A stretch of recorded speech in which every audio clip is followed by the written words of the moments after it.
The Hollow House. It was a cold October evening when Sarah and her friends stumbled upon the old, abandoned house at the edge of town.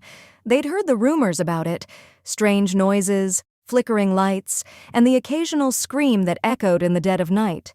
But, of course, they dismissed it all as local legends.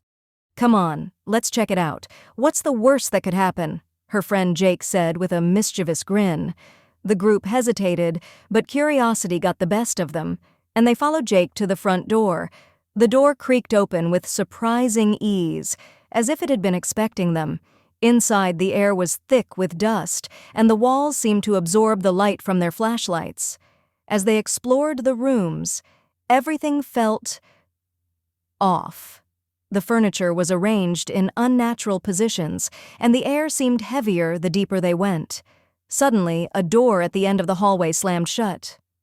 "Who did that?" Sarah asked, her voice shaking. No one had touched the door. They were all standing together. Jake laughed nervously, trying to keep things light. "It's just the wind, guys." But Sarah wasn't so sure. Something wasn't right about this place. Every instinct told her they needed to leave. Now, as they ventured further into the house, they came across a staircase leading down to the basement.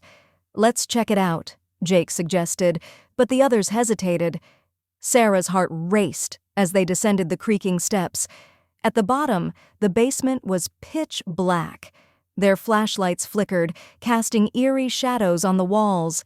In the corner, they saw it, an old mirror, cracked and smeared with grime. Suddenly, the reflection in the mirror shifted. It wasn't them. The figure in the reflection was a woman, her face twisted in agony, her eyes hollow and lifeless. She stared back at them, her mouth opening slowly, as if trying to speak. The air in the basement grew colder. Then they heard it, a low whisper, barely audible but unmistakable. "Get out." Jake backed up, his eyes wide. "Okay, joke's over. We should go." But the door at the top of the stairs slammed shut with a deafening bang. Panic set in. They raced up the stairs, but the door wouldn't budge. The house seemed to be alive, trapping them inside. The whispers grew louder, filling their ears. And then the lights went out. In the pitch black, they could hear something moving, shuffling, dragging footsteps getting closer. Sarah fumbled for her phone, its dim light casting shaky beams around the room. She turned to her friends, only to realize Jake was missing. "Jake?" she whispered, her voice trembling. A scream pierced the air, echoing through the house. Jake's scream. Sarah ran, her heart pounding in her chest.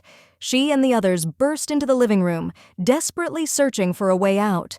But the front door was no longer there. The house had changed. It was twisting, warping, becoming something unnatural. Suddenly, the walls seemed to close in around them. The air was suffocating. And then, from the shadows, the woman from the mirror appeared. She was no longer just a reflection. She was real, her hollow eyes locked onto Sarah. With a bone-chilling wail, the woman lunged. Sarah never screamed. The next morning, the house stood as silent and abandoned as ever.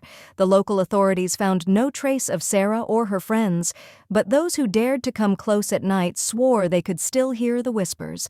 The house's newest occupants forever trapped in its hollow embrace.